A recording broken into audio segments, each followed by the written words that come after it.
मैं हूं doctor Sandeep Gupta. Health tips नामक चैनल में आपका स्वागत है। आज हम बात करेंगे रूमेटॉइड आर्थराइटिस के बारे में, 10 इंपॉर्टेंट फैक्ट्स के बारे में। रूमेटॉइड आर्थराइटिस एक इन्फ्लेमेटरी आर्थराइटिस है। आर्थराइटिस बहुत तरीके की होती है, उसको ब्रॉडली दो चीज़ों में बांटा गया था, इन्फ्लेमेटरी आर्थराइटिस और ऑस्टियो आर्थराइटिस। इन्फ्लेमेटरी आर्थराइटिस में पेन रेस्ट करने पर बढ़ता है और एक्टिविटी करने पर कम हो जाता है या ख़त्म हो जाता है। ऑस्टियो आर्थराइटिस में इसका उल्टा होता है, पेन रेस्ट करने पर ठीक हो जाता है और एक्टिविटी करने पर बढ़ जाता है। तो ये एक इन्फ्लेमेटरी आर्थराइटिस है। इसमें जब आप सुबह उठते हैं तो मॉर्निंग स्टिफनेस रहती है 15 मिनट से लेकर 2-3 घंटे तक, और अगर रात को बिस्तर से उठना पड़ता है तो आपको बिस्तर से उठना बहुत मुश्किल पड़ जाता है। नंबर 2 पर रूमेटॉइड आर्थराइटिस एक ऑटो इम्यून डिसऑर्डर है। ऑटो इम्यून डिसऑर्डर समझने से पहले हम समझ लेते हैं इम्यूनिटी के बारे में। इम्यूनिटी का मतलब है बॉडी का डिफेंस सिस्टम। जब हमारी बॉडी में कोई फॉरेन प्रोटीन, बैक्टीरिया या वायरस या फंगस कोई आ जाता है तो हमारी बॉडी इसके अगेंस्ट एंटीबॉडीज़ बनाने लग जाती है, और जो एंटीबॉडीज़ इन वायरसेस या बैक्टीरिया को किल करते हैं। साथ ही में हमारी लिम्फोसाइट्स एक्टिवेट हो जाती हैं जो इन चीज़ों को नष्ट करने लग जाती हैं। तो जब ये इम्यूनिटी हमारी ही बॉडी के सेल्स को ख़त्म करने लग जाती है, इसे कहते हैं ऑटो इम्यूनिटी। रूमेटॉइड आर्थराइटिस में हमारी बॉडी का इम्यून सिस्टम या डिफेंस सिस्टम हमारी बॉडी के जॉइंट्स की साइनोवियल मेम्ब्रेन जो होती है, झिल्ली जो होती है, उसके अगेंस्ट काम करने लग जाता है, उसे ख़त्म करने लग जाता है, जिससे झिल्ली में सूजन आ जाती है, उसमें पानी भर जाता है और वो जॉइंट में डिस्ट्रक्शन शुरू हो जाता है। नंबर 3, रूमेटॉइड आर्थराइटिस एक पॉली आर्थराइटिस है। इसमें मल्टीपल जॉइंट्स का इन्वॉल्वमेंट होता है।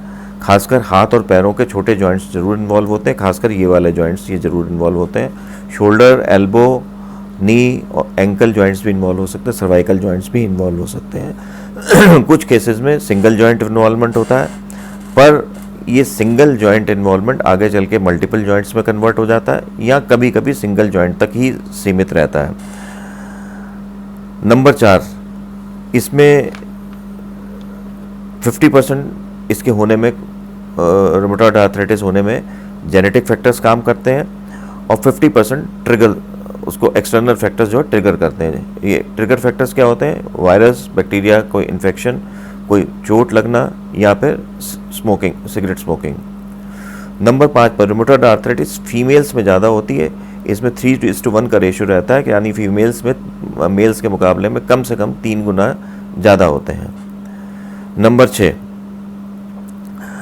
रूमेटॉइड आर्थराइटिस में वैक्सिंग एंड वेनिंग होती है सिम्टम्स की, यानी सिम्टम्स कभी कम होते हैं, कभी ज़्यादा होते हैं, और कभी पूरी तरह से ख़त्म भी हो सकते हैं।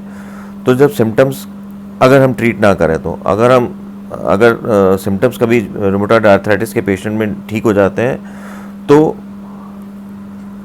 इस बात की पॉसिबिलिटी होती है कि वो 1 महीने बाद, 2 महीने बाद या 6 महीने बाद ये सिम्टम्स दोबारा फ्लेयर अप कर सकते हैं, और जॉइंट का इन्वॉल्वमेंट और भी पहले से ज़्यादा हो सकता है। तो अगर बिना दवाइयों के अगर पेशेंट ठीक हो जाता है तो उसको ये नहीं समझ लेना चाहिए कि पेशेंट ठीक हो गया। नंबर 7, इसमें जॉइंट्स के अलावा रूमेटॉइड आर्थराइटिस में एक्स्ट्रा आर्टिकुलर मैनिफेस्टेशन भी होते हैं। एक्स्ट्रा आर्टिकुलर मैनिफेस्टेशन से मतलब ये स्किन को भी इन्वॉल्व कर सकता है, किडनी को इन्वॉल्व कर सकता है, हार्ट को इन्वॉल्व कर सकता है, लंग को इन्वॉल्व कर सकता है, और आई को इन्वॉल्व कर सकता है। स्किन में नोड्स बन जाते हैं कई तरीके के। किडनी में इनडायरेक्ट इन्वॉल्वमेंट ज़्यादातर होता है, जो पेन किलर्स वगैरह लेते हैं उससे जो है किडनी ख़राब हो जाती हैं। लंग्स में इंटरस्टिशियल लंग डिजीज़ हो सकती है, आपका लंग्स में पानी भर सकता है। हार्ट में हार्ट अटैक हो सकता है, हार्ट की चारों तरफ की झिल्ली में पानी भर सकता है। आइज़ में ड्राई आईज हो सकते हैं, एपिस्क्लेराइटिस हो सकता है। तो ये सारी चीज़ें रूमेटॉइड आर्थराइटिस में हो सकती हैं जॉइंट्स के इन्वॉल्वमेंट के अलावा। रूमेटॉइड आर्थराइटिस का कोई स्पेसिफिक, नंबर 8 पर रूमेटॉइड आर्थराइटिस का कोई स्पेसिफिक टेस्ट नहीं है। इसकी एक्टिविटी को देखने के लिए एक सिंपल टेस्ट करते हैं, ESR। ये ब्लड का एक टेस्ट है। एंटी-CCP एंटीबॉडीज जिसमें पॉजिटिव होता है, ये एक ब्लड टेस्ट है। उसमें ज़्यादातर केसेस में रूमेटॉइड आर्थराइटिस होता है। रूमेटॉइड फैक्टर एक टेस्ट होता है। ये रूमेटॉइड फैक्टर अगर पॉजिटिव होता है तो रूमेटॉइड आर्थराइटिस हो सकती है और नहीं भी हो सकती। ओल्ड एज में रूमेटॉइड फैक्टर नॉर्मली भी प्रेजेंट रहता है, इसलिए कोई ज़रूरी नहीं है कि रूमेटॉइड फैक्टर पॉजिटिव हो तो आपको रूमेटॉइड आर्थराइटिस हो ही, और ये भी नहीं है कि रूमेटॉइड फैक्टर अगर नहीं है तो आपको रूमेटॉइड आर्थराइटिस नहीं होगी, तब भी हो सकती है। तो मेनली रूमेटॉइड आर्थराइटिस का डायग्नोसिस के लिए टेस्ट आपको हेल्प कर सकते हैं, पर आपकी क्लिनिकल डायग्नोसिस, आपकी हिस्ट्री, आपके जॉइंट का इन्वॉल्वमेंट कैसा है, सब चीज़ें उस पर डिपेंड करती हैं। अब नंबर 9 पर एक इम्पॉर्टेंट चीज़ है पेशेंट्स के लिए कि सर्वाइकल जॉइंट्स का इन्वॉल्व होता है, गर्दन के जॉइंट्स जो होते हैं वो उसका इन्वॉल्वमेंट होता है। कभी कभी क्या होता है कि पेशेंट